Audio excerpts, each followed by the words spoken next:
Hello दोस्तों, नमस्कार। आप सभी का हमारे यूट्यूब चैनल रिव्यू स्टडी में स्वागत है। दोस्तों, आज हम यूपीपीएससी द्वारा उत्तर प्रदेश लोक सेवा आयोग द्वारा आयुष विभाग में जो है लेक्चरर की पेपर कराए गए थे, जो कि 11 दिसंबर 2025 को कराया गया था। इसमें जनरल स्टडी के 30 क्वेश्चन जो लेटेस्ट आए हुए हैं उनका हम आज स्टडी और एनालिसिस करेंगे, जो आंसर की के द्वारा उत्तर प्रदेश लोक सेवा आयोग द्वारा आंसर की जारी किया गया है, उसके बारे में देखेंगे और एनालिसिस करेंगे। तो दोस्तों, हम अपने चैनल के माध्यम से नए नए वीडियो और नए नए पेपर और आंसर की अपलोड करते रहते हैं। तो जो कोई दोस्त लेटेस्ट में तैयारी कर रहे हैं या तैयारी करने के इच्छुक हों, वो हमारे चैनल को सब्सक्राइब कर लें, जिससे उनको लेटेस्ट किसी भी एग्ज़ाम की जानकारी मिल जाती है, पेपर मिल जाता है। और उत्तर प्रदेश या फिर किसी सेंट्रल की भी वैकेंसी हो तो उनके बारे में भी सारे पेपर जो अपडेट करते रहते हैं हम। तो दोस्तों, आज हम देखते हैं सबसे पहले आपका क्वेश्चन क्या है। सबसे पहले आपको जनरल स्टडी का क्वेश्चन नंबर 1 देखते हैं। इसमें पूछा गया है कि कौन सी भारतीय संघीय प्रणाली की विशेषता नहीं है। तो इसमें देखेंगे सबसे पहले अपने आपके कॉन्स्टिट्यूशन में सबसे पहले है संविधान की सर्वोच्चता, ये भी सही है, ठीक है, ये भी आपकी विशेषता है। स्वतंत्र न्यायपालिका, ये भी विशेषता है आपकी। पृथक न्यायपालिका ये आपकी विशेषता नहीं है। आपके भारत के लिए केवल एक ही नागरिक, सिंगल सिटीजनशिप है। और द्विशासन प्रणाली जो कि होता है कि एक केंद्र में होगा, एक राज्य सरकार की होते हैं। तो इसमें आपको जो ऑप्शन सही है वो आपका सिलेक्ट करना है सी ऑप्शन, ठीक है। बाकी सारी भी इसमें सिलेक्ट करना है कि कौन सी विशेषता नहीं है, तो आपको सी ऑप्शन सिलेक्ट करना है, सेपरेट सिटीजनशिप, ठीक है। क्वेश्चन नंबर दूसरा देखते हैं, दूसरा क्या है।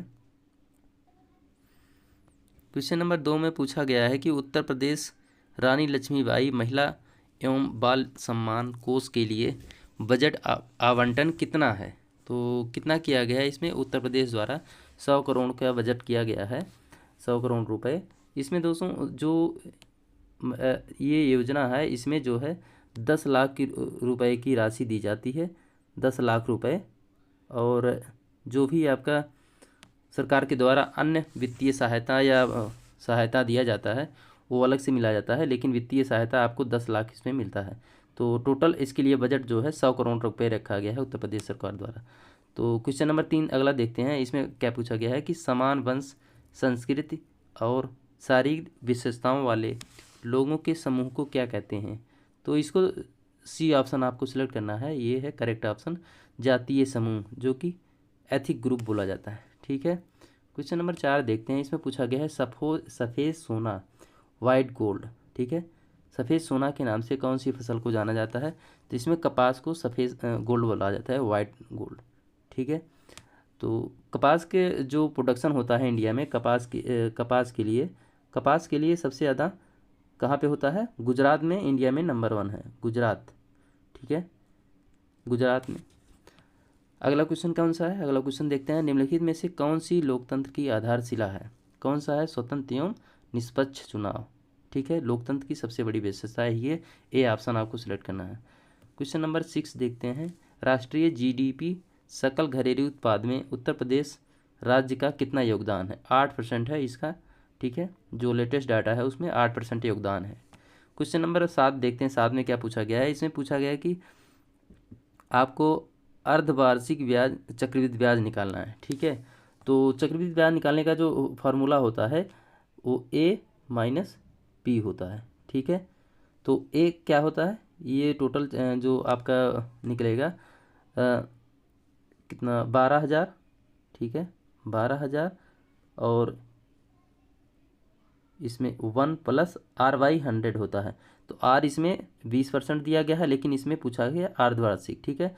तो अर्धवार्षिक के लिए 10% हो जाएगा, R बराबर, ठीक है। तो बटे 100 इंटू पावर n क्या होता है, कितने समय के लिए। तो इसमें अर्धवार्षिक के लिए गया है, तो अगर देखेंगे 2 वर्षों के लिए बोला गया है, तो n बराबर 4 होगा। ये दोस्तों इसको सॉल्व करेंगे जब आप, तो सॉल्व करने के बाद a की वैल्यू आएगी 17,569, ठीक है। अब इसमें आपको चक्रवृद्धि ब्याज निकालने के लिए -12,000 करना पड़ेगा, ठीक है। 12,000 जब करेंगे तो आपको टोटल वैल्यू आएगी 5,569, ठीक है। तो आपको सी ऑप्शन सेलेक्ट हो जाएगा आपका। क्वेश्चन नंबर 8 देखते हैं। 8 में क्या पूछा गया है, इसमें पूछा है कि भारत में नागरिक सेवाओं के जनक किसको कहा जाता है। ठीक है, सिविल सर्विसेज में इंडिया के लिए किसको फादर कहा जाता है, तो लॉर्ड कॉर्नवालिस को। डी ऑप्शन आपका करेक्ट होगा, लॉर्ड कॉर्नवालिस।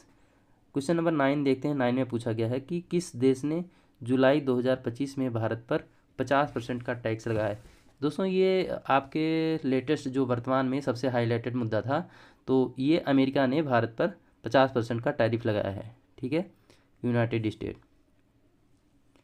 क्वेश्चन नंबर 10 देखते हैं। 10 में पूछा गया है कि सर्वोच्च न्यायालय के न्यायाधीश की सेवानिवृत्ति की आयु, रिटायरमेंट की एज क्या होती है। ठीक है, जो सुप्रीम कोर्ट के जज होते हैं तो उनकी रिटायरमेंट की एज होती है 65 ईयर्स। ठीक है, तो सी ऑप्शन आपका करेक्ट होगा। क्वेश्चन नंबर 11 देखते हैं। इसमें पूछा गया है निम्नलिखित में से कौन सी एक हरित गैस नहीं है। ठीक है, तो इसमें ग्रीन हाउस जो गैस होती है, ग्रीन हाउस गैस, उसमें आपको सबसे पहले मेथेन होता है CH4। ठीक है, फिर उसके बाद CO2 होता है, और तीसरा क्या होता है, सल्फर डाइऑक्साइड। ठीक है, आपको नाइट्रोजन नहीं होता है, तो इसमें पूछा गया है कौन सी नहीं है, तो आपको बी ऑप्शन सेलेक्ट करना है, नाइट्रोजन। ठीक है, क्वेश्चन नंबर 12 देखते हैं। 12 में क्या पूछा गया है। 12 में पूछा गया है अक्टूबर 2022 में यूनाइटेड किंगडम के प्रधानमंत्री कौन थे, मतलब इंग्लैंड के प्रधानमंत्री कौन थे। ये भारत के मूल निवास के हैं, जो है ऋषि सुनक, जो है 2022 में प्रधानमंत्री बने थे इंग्लैंड के। ठीक है, क्वेश्चन नंबर 13 देखते हैं। 13 में क्या है। 13 में पूछा गया है कि विश्व व्यापार संगठन किस वर्ष लागू हुआ था, तो ये आया था 1995 में। ठीक है, 1995 में लागू हो गया था। सी ऑप्शन आपको करेक्ट है। क्वेश्चन नंबर 14 देखते हैं। 14 में क्या पूछा गया, खानवा के युद्ध 1527 में किसकी जीत हुई थी। तो सबसे पहले दोस्तों इसमें खानवा का युद्ध जो हुआ था, खानवा का युद्ध किसके किसके बीच में हुआ था। ये हुआ था राणा सांगा और बाबर के बीच। ठीक है, बाबर के बीच, तो बाबर के बीच इसमें विजय हुई थी बाबर की, तो आपको सी ऑप्शन सेलेक्ट करना है, बाबर। ठीक है, क्वेश्चन नंबर 15 देखते हैं। इसमें 15 में क्या पूछा गया है। क्वेश्चन नंबर 15 में है दोस्तों, इसमें पूछा गया है कि एक न्यूमेरिकल है, उसमें पूछा गया है कि यदि किसी त्रिज्या को 50% कम कर दिया जाए तो उसके क्षेत्रफल में कितनी कमी हो जाएगी। तो इसमें क्षेत्रफल में देखें, सॉल्व करेंगे, जैसे कि इसका अगर रेडियस पहले r है, तो अगला नया रेडियस कम करने पे 0.5 r हो जाएगा। ठीक है, आधा हो जाएगा। तो अगर मान लीजिए इसका जो पहले एरिया था, area equal to pi r square हो जाएगा। ठीक है, और जो दोबारा नया एरिया है वो कितना हो जाएगा, 0.5 r का होल स्क्वायर। ठीक है, r की जगह पे ये हो जाएगा, तो आप सॉल्व करेंगे तो इसको 0.25 r स्क्वायर आएगा। ठीक है, अब देखेंगे कितनी कमी हुई, तो पहले कितना था, पाई r स्क्वायर था, माइनस कितना अब हो गया है 0.25 r स्क्वायर पाई। ठीक है, तो पाई r स्क्वायर आप कॉमन ले लेंगे, ठीक है, 1 माइनस 0.25 आ जाएगा। ठीक है, तो आपको सॉल्व करेंगे, ये आ जाएगा 0.75 पाई r स्क्वायर। ठीक है, पाई r स्क्वायर, तो कितने परसेंट कम हुआ, 0.75 को लिख सकते हैं 75%। ठीक है, तो आपको 75% कम हो गया, आप डी ऑप्शन सेलेक्ट करेंगे। ठीक है, क्वेश्चन नंबर 16 में देखते हैं। 16 में पूछा गया है उत्तर प्रदेश की अर्थव्यवस्था में सर्वाधिक योगदान किस क्षेत्र का है। किस क्षेत्र का है, ये सर्विस सेक्टर। ठीक है, सेवा क्षेत्र, सर्विस सेक्टर का। ये बहुत पुराना क्वेश्चन है, बहुत बार भी पूछा गया है, तो क्वेश्चन नंबर 16 का सी हो जाएगा। 17 नंबर देखते हैं। ओरेकल में अक्षर सूचकांक का संक्षिप्त होता है, क्या होता है, CHAR। ठीक है, ये आपको सी ऑप्शन सेलेक्ट करना है, जो कि करेक्ट होगा, CHAR। क्वेश्चन नंबर 18 देखते हैं। इसमें पूछा गया है कि causes of the Indian mutiny के लेखक कौन है। तो इसमें लेखक कौन है इसके, सैयद अहमद खान। सैयद अहमद खान, इन्होंने ये बुक जो है 1958 में लिखा था, 1858 में। इसमें इन्होंने जो है 1800 जो भारत की 1857 की क्रांति हुई थी उसके बारे में इन्होंने लिखा है, तो 1858 में ये बुक लिखी गई है। और कौन लिखा था, सर सैयद अहमद खान। ठीक है, अगला क्वेश्चन देखते हैं। क्वेश्चन नंबर 19 है, इसमें पूछा गया है कि निम्न में से किस जानवर द्वारा अल्ट्रासाउंड उत्पन्न किया जाता है। अल्ट्रासाउंड किसके द्वारा, तो इसमें इंग्लिश में इसे बैट बोलते हैं। कौन सा है, चमगादड़। चमगादड़। अल्ट्रासाउंड की जो फ्रीक्वेंसी होती है वो 20 किलो हर्ट्ज से 20 किलो हर्ट्ज की फ्रीक्वेंसी से ऊपर ये होता है, तो चमगादड़ इससे ये उत्पन्न करता है। ठीक है, चमगादड़ आपका सही ऑप्शन है। क्वेश्चन नंबर 20 देखते हैं। क्वेश्चन नंबर 20 में पूछा गया है कि जो है किस ग्रह के पास सबसे अधिक उपग्रह है। तो इसमें दोस्तों शनि के पास जो है सबसे ज़्यादा उपग्रह है। कितने हैं, 146। ठीक है, सबसे पहले नंबर पे यही है, आपको 146 सबसे ज़्यादा इसके पास है। और उसके बाद सेकेंड नंबर पे है कौन, बृहस्पति। ठीक है, बृहस्पति। बृहस्पति के पास कितने हैं, इसमें है 98।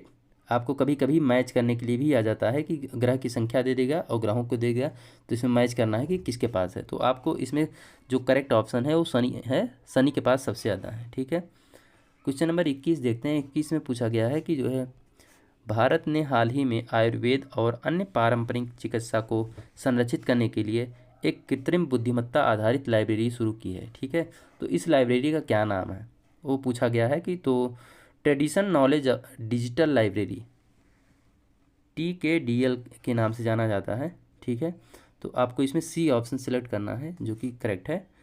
क्वेश्चन नंबर 22 देखते हैं। 22 में क्या पूछा गया है कि निम्नलिखित में से कौन 12 अलवरों को में से नहीं है।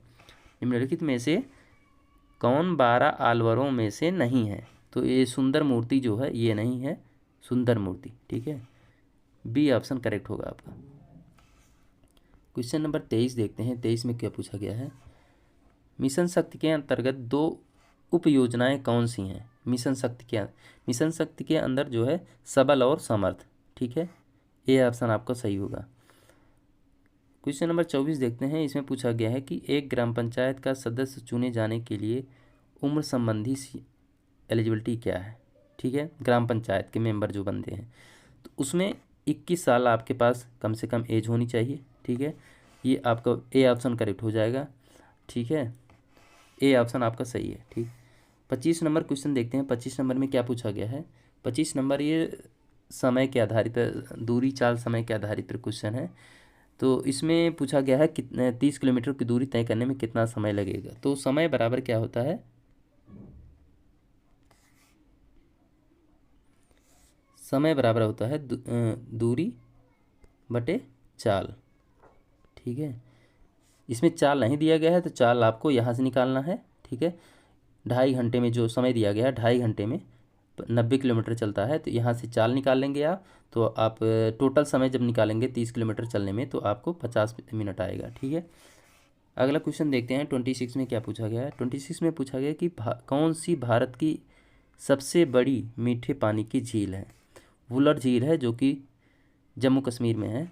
वुलर झील आपका करेक्ट ऑप्शन होगा। लोकटल झील होता है, ये होता है आपका मणिपुर में। ठीक है, मणिपुर में। डल झील ये भी जम्मू कश्मीर में पाया जाता है। लोनार है, लोनार ये महाराष्ट्र में पाई जाती है, जो कि ये उल्कापिंड के टकराने से बनी हुई है और इसे रामसर साइट में 2020 में शामिल किया गया है। 2020 में रामसर साइट में। ठीक है, तो आपको 26 का जो है करेक्ट ऑप्शन कौन सा हो जाएगा, वुलर झील, बी ऑप्शन। ठीक है, क्वेश्चन नंबर 27 देखते हैं। 27 में पूछा गया है कि राष्ट्रीय कृषि विपणन संस्थान NIAM स्थित है, कहाँ पे है, ये जयपुर में है। ये ऑप्शन आपको सिलेक्ट करना है, जयपुर। क्वेश्चन नंबर 28 देखते हैं। 28 में क्या पूछा गया है। क्वेश्चन नंबर 28 में पूछा गया है शहद निम्न में से कौन सा घटक सबसे अधिक होता है। ठीक है, शहद में कौन सा सबसे अधिक होता है, लेबुलोज। ठीक है, लेबुलोज, आपको बी ऑप्शन सिलेक्ट करना है। ठीक है, क्वेश्चन नंबर 29 देखते हैं। 29 में क्या पूछा गया है। इसमें पूछा है नेशनल पार्क और पशु विहार किस उद्देश्य के लिए बनाए गए हैं, संरक्षण के लिए। ये एक्चुअली वाइल्ड लाइफ सेंचुरी में इसलिए बनाए जाते हैं क्योंकि जानवरों और जो स्पीसीज होते हैं विशेषकर जो है उनको संरक्षित करने के लिए। तो कौन सा, बी ऑप्शन आपको सिलेक्ट करना है, कंजर्वेशन। ठीक है, क्वेश्चन नंबर 30 देखते हैं। 30 में पूछा गया है कि भारत के 26वें मुख्य चुनाव आयुक्त कौन है। ये बहुत हाईलाइटेड रहे हैं आजकल, जब से इलेक्शन में हुआ है। इसमें ज्ञानेश कुमार जी 26वें रहे हैं, 26वें मुख्य चुनाव आयुक्त रहे हैं। विवेक जोशी ये आपके चुनाव आयुक्त हैं, ये भी आयुक्त हैं आपके, ठीक है, ये दोनों आयुक्त हैं। और राजीव कुमार जो है ये 25वें आपके मुख्य चुनाव आयुक्त रहे हैं, 25वें, ठीक है। तो दोस्तों ये रहा आपके 25 क्वेश्चन जो कि यूपीपीएससी पीसीएस द्वारा लेटेस्ट में कराया गया था। और आपको जो है इससे काफ़ी हेल्प मिलेगी जो लेटेस्ट में आगे फ्यूचर में पेपर होने वाले हैं। तो अगर किसी के दोस्तों नए नए जो हमारे चैनल पे जुड़े हुए हैं या वीडियो देख रहे हैं तो कृपया करके चैनल को सब्सक्राइब कर लें, और जिससे हम आपको ज़्यादा से ज़्यादा वीडियो और नॉलेज शेयर कर सकें। थैंक यू दोस्तों।